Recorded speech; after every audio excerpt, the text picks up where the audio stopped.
15 years later. The metallic tang of blood lingered in my mouth as I stared at the crumpled letter on the kitchen counter, its edges frayed like my nerves. My pulse thundered, each beat a hammer against my ribs, as a word scrawled in a familiar, looping handwriting burned into my vision.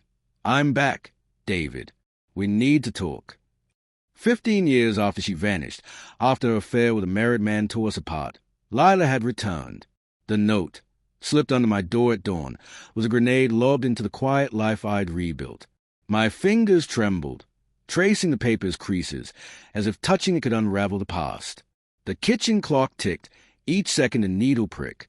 I hadn't seen her since that humid August night when I found her suitcase half-packed, her eyes avoiding mine as she stammered excuses.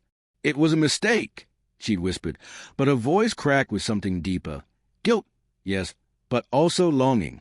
I'd stood frozen, the air thick with jasmine from the garden, as she walked out. Now, the same jasmine scent clung to the letter, twisting my gut with a mix of nostalgia and dread. Why now? What did she want? I poured coffee, the mug's warmth grounding me as I replayed the years since. I'd remarried, found solace in Sarah's steady love, built a home filled with our daughter's laughter. Yet Lila's note stirred something buried. Anger, yes, but also a flicker of the love I'd sworn was dead. My phone buzzed, Sarah's name flashing. Everything okay? Her text read.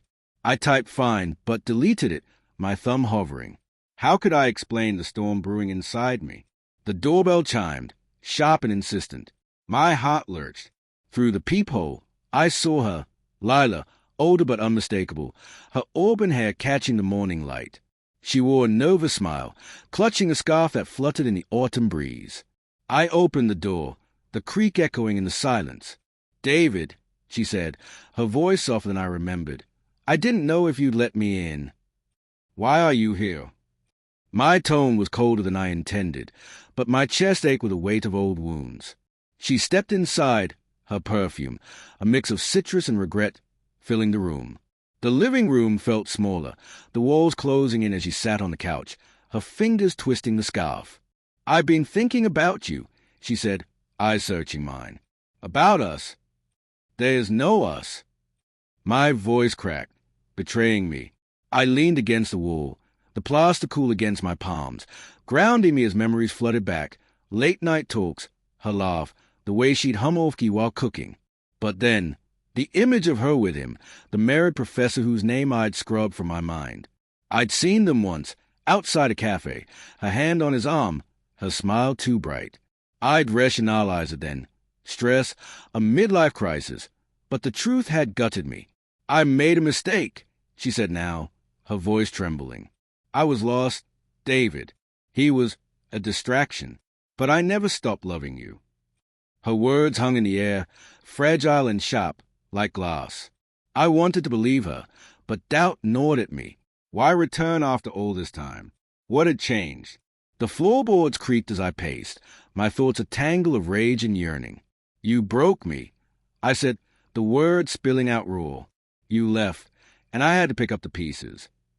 Her eyes glistened, but she didn't look away. I know, she whispered. I've spent years hating myself for it, but I'm different now. I've changed. The air grew heavy, charged with unspoken questions. I noticed a faint scar on her cheek, new since I'd last seen her. Where had she been? What had she endured? Part of me wanted to ask, to understand, but another part screamed to shut her out.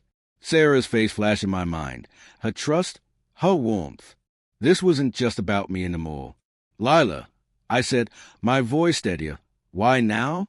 What do you want? She hesitated, her gaze dropping to the floor.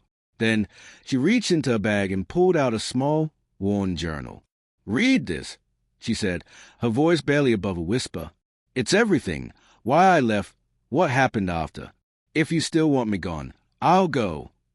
I took the journal, its leather cover soft under my fingers, heavy with secrets. As she stood to leave, promising to return tomorrow, I felt the ground shift beneath me. The door clicked shut, and I was alone with her words, each page a potential detonation. I opened it, my heart pounding, and read the first line. I never told you about the baby.